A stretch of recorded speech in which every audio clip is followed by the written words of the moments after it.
புதிய நாளை காண செய்கின்ற கர்த்தருக்கு ஸ்தோத்திரம். கர்த்தருடைய நாமம் மகிமைப்படும்படியாக உங்களோடு சில நிமிடங்கள். நம்ம எப்பவும் கர்த்தர் நம்மளுடைய வாழ்க்கையில் எல்லா சூழ்நிலையிலும் நம்மளுக்கு மேய்ப்பராக இருக்கிறார் இல்லையா?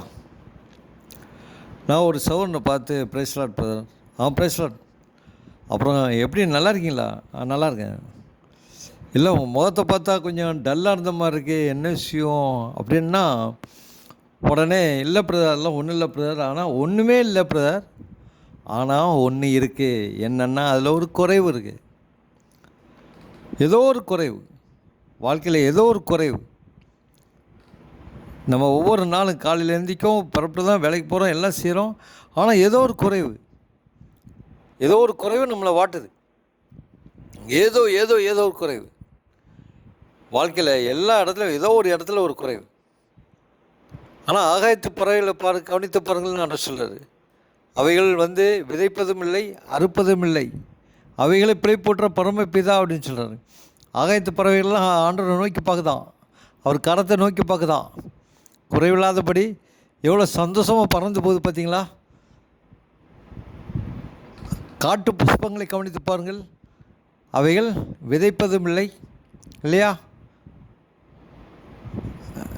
அறுப்பதும் இல்லை, நூற்பதும் இல்லை, அவைகளை பிழைப்பற்ற தேவன் இல்லையா? ஏதோ ஒரு வகையில் எங்கே பார்த்தாலும் சரி, ஏதோ ஒரு பிரதரை பார்த்தாலும் சரி, பார்த்தானே என்ன பிரதர் எப்படி இருக்கீங்க? பிரேஸ்லாட், பிரேஸ்லாட் பிரதர், பிரேஸ்லாட், நல்லா இருக்கீங்களா? நல்லா இருக்கேன். நல்லா இருக்கேன்னா என்ன சொல்லுங்கள், நல்லா இருக்கும் பிரதர்.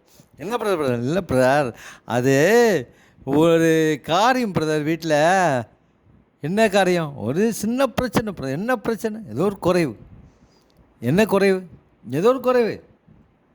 வசனம் சொல்லுது பாருங்கள் அழகா, சங்கீதம் 23:1.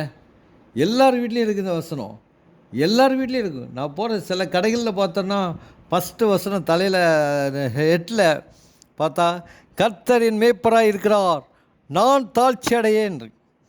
கர்த்தர் என் மேய்ப்பராக இருக்கிறார், நான் தாழ்ச்சி அடையேன். தாழ்ச்சி அடையன்னா மொழிபெயர்ப்பில் போட்டிருக்கு, எனக்கு ஒரு குறைவும் இல்லை, எனக்கு ஒரு குறைவும் இல்லை அப்படின்னு சொல்லணும். விசுவாசம் அறிக்கப்படணுமா? எனக்கு ஒரு குறைவு இல்லை. ஆனால் பார்த்தா கர்த்தரின் மேய்ப்பராக இருக்கிறார், நான் தாழ்ச்சி அடையேன், தாழ்ச்சி அடையேன். நல்லா ஒரு வசனம் இருக்குது, அதாவது நீதிமொழியில் ஒரு வசனம் இருக்குது. நீதிமொழியில் 28வது இடத்துல, தரித்திரருக்கு கொடுப்பவன் தாழ்ச்சி அடையான், ஏழைகளுக்கு கொடுப்பவன் தாழ்ச்சி அடையான் போட்டிருக்கு. யார் தாழ்ச்சி அடையான்? ஏழைகளுக்கு கொடுக்குறவன் தாழ்ச்சி அடையான். அவன் இருக்கிறத கொடுக்கான் இல்லையா? எந்த மனுஷனும் கொடுக்கணும்னு நினைக்கிறவன் எப்போதும் தாழ்ச்சி அடையாத வாழ்க்கை வாழ முடியும். அதேமாதிரி இன்னொரு வசனம் இருக்குது. அதை பார்த்திங்கன்னா சங்கீதத்தில், சங்கீதம் 34வது அதிகாரத்தில் வசனம் அழகாக இருப்பாங்க. சிங்கக்குட்டிகள் தாழ்ச்சி அடைந்து பட்டினி கிடக்கும், கர்த்தரை தேடுறவர்களுக்கோ ஒரு நன்மையும் குறைபடாது. கர்த்தரை தேடுகிறவர்களுக்கு ஒரு நன்மையும் குறைபடாது. சிங்கக்குட்டிகள் தாழ்ச்சி அடைந்து பட்டினியாக இருக்கும், ஏன்னா அது தாழ்ச்சி அடைந்து அது குறைவுபட்டு பட்டினியாக கிடக்கும். ஆனால் கர்த்தரை தேடுவர்களுக்கோ ஒரு நன்மையும் குறைபடாது, நன்மையே குறைவுபடாதுன்னு போட்டிருக்கு. ஆனால் அதே நேரத்தில் சங்கீதம் 23 வசனம் இருக்குது, என் ஜீவனுள்ள நாளெல்லாம் நன்மையும் கிருபையும் என்னை தொடரும் அப்படின்னு மட்டும்.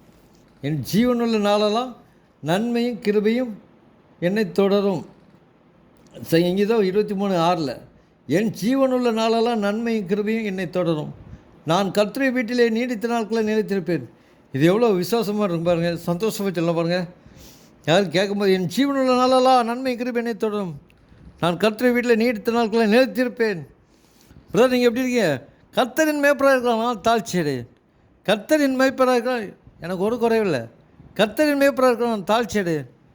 சொல்லிகிட்டே இருக்கணுங்க, அடிக்கடி சொல்லணும். ஒரு நாளைக்கு 24 மணி நேரம்னா 24 தடவையாக சொல்லும்போது தான் ஆண்டவர் என்னை தாழ்ச்சி அடையாமல் வச்சுருக்காரு.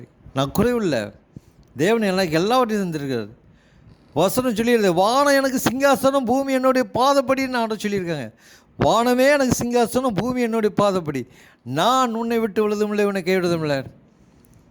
அவரே சொல்ல, நான் உன்னை விட்டு விழுதும் இல்லை, உன்னை கைவிடுதும் இல்லை. பரவாயில்ல, என்ன குறை இருக்குது இல்லையா? காலையில் எழுந்திரிச்ச உடனே அதிகாலை என்னை தேடிடுவேன், என்னை கண்டடைவேன் ஆண்டு சொல்லியிருக்கேன். காலையில் நினச்சவன் எப்படி வரணும், எவ்வளோ சந்தோஷமாக வரணும், எவ்வளோ மகிழ்ச்சியாக வரணும். பார்க்குறவங்க எல்லாம் பார்த்து ஏதோ முகத்தை தொங்க போட்டுக்கிட்டே வந்தா, வசனத்தை விசுவாசம் அறிக்கை பண்ணுங்கள், ஒவ்வொரு நாள் பண்ணுங்கள். கர்த்தருடைய நாமம் மகிமைப்படும். ஆமென். ஜெபிப்போம். எங்களை அதிகமாக நேசிக்கிற அன்பின் பள்ளத்தை அப்படி இந்த அருமையான வேலைக்காக நன்றி செலுத்துகிறோம் ஆண்டவரே. ஆண்டவரே, நாங்கள் எவ்வளோ குறைவுள்ளவர்களாக இருக்கிறோம் ஆண்டவரே, அறிந்து கொள்வோம் ஆண்டவரே. நாங்களே எங்கள் உள்ளத்தில் குறைவுள்ளவர்களாக இருக்கிறோம் ஆண்டவரே. வெளியேயும் ஆண்டவரே, நாங்கள் பார்க்குற காரியங்களில் கர்த்தரை குறைவுள்ளவர்களாகவே இருக்கிறோம் ஆண்டவரே. ஆண்டவரே, எங்கள் குறைகளை நீக்கி கர்த்தரை நிறைவாக்கி அல்லும் ஆண்டவரே. முதற்காரம் எப்பொழுதும் எங்களோட இருக்கிறதுக்காக நன்றி செலுத்தும் ஆண்டவரே. கர்த்தரை மேய்ப்பராக நான் தாழ்ச்சி அடையே என்று சொல்ல வார்த்தையை விசுவாச அறிக்கையாக எங்கள் உள்ளத்தில் வைத்துள்ள கிருபை ஆண்டவரே.